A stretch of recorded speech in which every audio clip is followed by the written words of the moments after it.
Hi, everyone, and welcome back to our English podcast. I'm Emma. And I'm David. Thanks for joining us today. If you're new here, welcome. If you've been with us since the beginning, thank you for sticking with us. We're really excited about today's episode because we'll be focusing on a topic that's crucial for anyone learning English: improving your English speaking abilities. That's right, Emma. Speaking confidently and fluently in English can open up so many opportunities, whether it's for your career, travel, or just making new friends. We'll be sharing practical tips, useful phrases, and some exercises you can do to enhance your speaking skills. So, let's dive right in. David, what do you think is the biggest challenge people face when trying to improve their English speaking abilities? I think one of the biggest challenges is the fear of making mistakes. Many learners are afraid to speak up because they worry about saying something wrong or not being understood. That's a great point, David.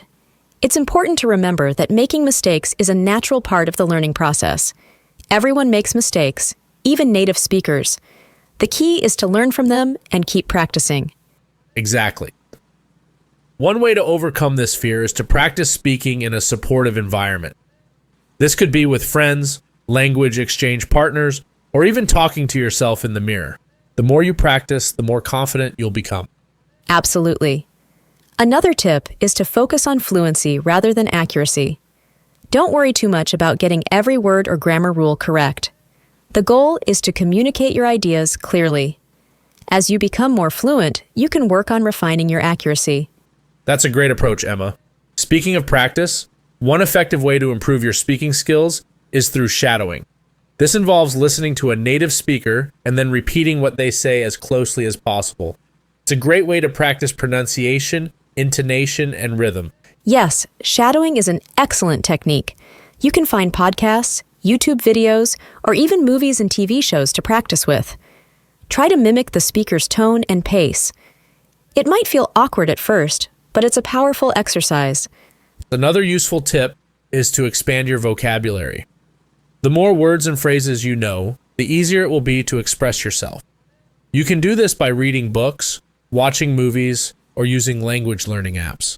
Make a habit of learning new words every day and try to use them in sentences. That's right. And don't forget to practice speaking out loud. Reading aloud can help you get used to the sound of your own voice in English.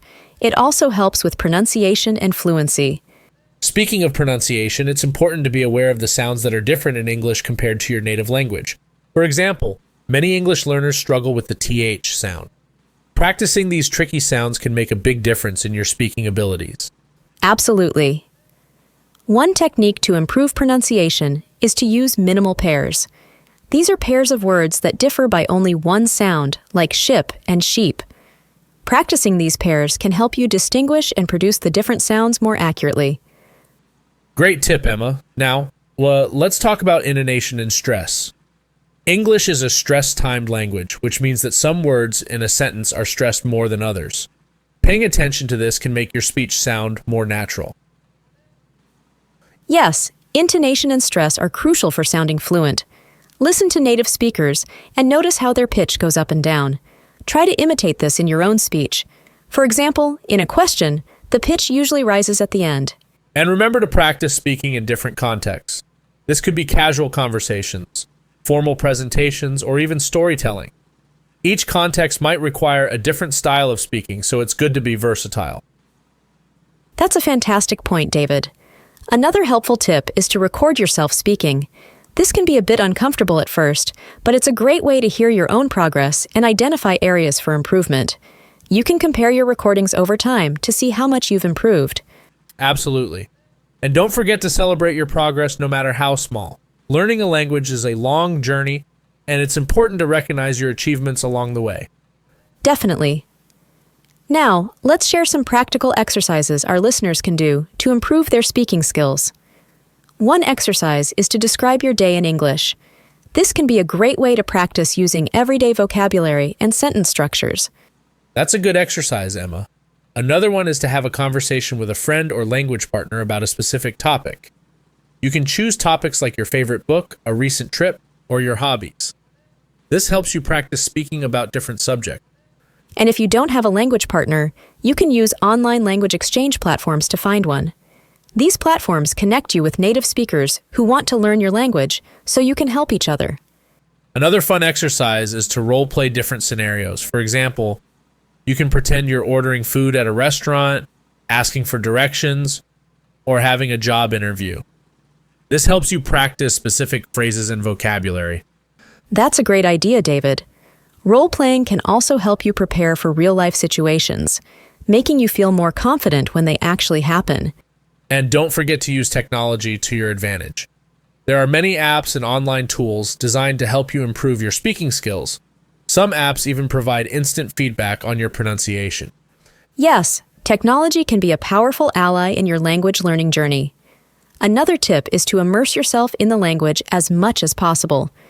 Try to think in English, label objects around your house in English, and even change the language settings on your devices. Great advice, Emma. Immersion can help you get used to thinking and speaking in English naturally. And remember, the key to improvement is consistency. Practice a little bit every day, and over time, you'll see significant progress. Absolutely, David. Now let's go over some common phrases and expressions that can be useful in everyday conversations. These phrases can help you sound more natural and fluent. One useful phrase is, "How's it going?" It's a casual way to ask someone how they are. For example, "Hey Emma, how's it going?" Another great phrase is, "What have you been up to?" It's a friendly way to ask what someone has been doing recently.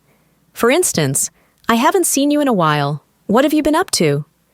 And don't forget, "Could you repeat that, please?" This is a polite way to ask someone to say something again if you didn't understand it the first time. Yes, that's very useful. Another phrase is, "I'm not sure I understand. Could you explain that in a different way?" This shows that you're engaged in the conversation and want to understand fully.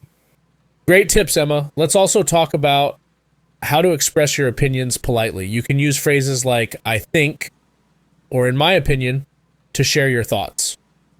For example, "I think this is a great idea," or "in my opinion, we should try a different approach." And if you want to agree with someone, you can use phrases like "I agree" or "That's a good point." For instance, "I agree with what you said," or "That's a good point, David." On the other hand, if you need to disagree, it's important to do so politely. You can say, "I see your point, or "I understand what you're saying, however." For example, "I see your point, but I think we should consider other options." Those are great phrases, David. Now, let's practice some of these phrases in a short role play. Imagine we're colleagues discussing a new project at work. Sounds good. Let's start. "Hi, David. How's it going?" "Hi, Emma. It's going well, thanks. What have you been up to?" "I've been busy with the new project. I think we need to brainstorm some ideas. Do you have any thoughts?" "In my opinion, we should start by identifying our main goals. That will help us come up with better ideas." "That's a good point." "I agree. How about we schedule a meeting to discuss this further?"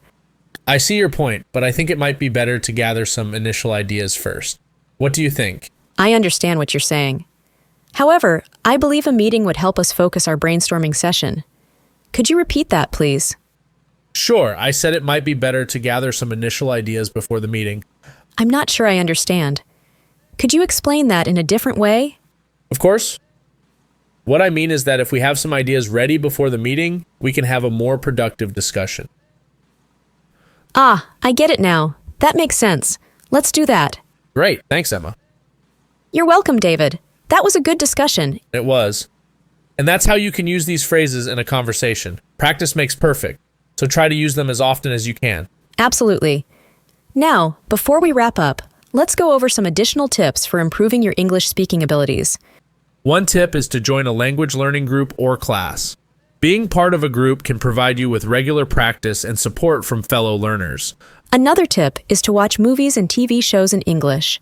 Pay attention to how the actors speak and try to imitate their pronunciation and intonation. And if you have access to native speakers, don't be afraid to strike up a conversation. This real-life practice is invaluable. Definitely. Also, try to learn phrases and expressions as chunks rather than focusing solely on individual words. This can help you sound more natural and fluent.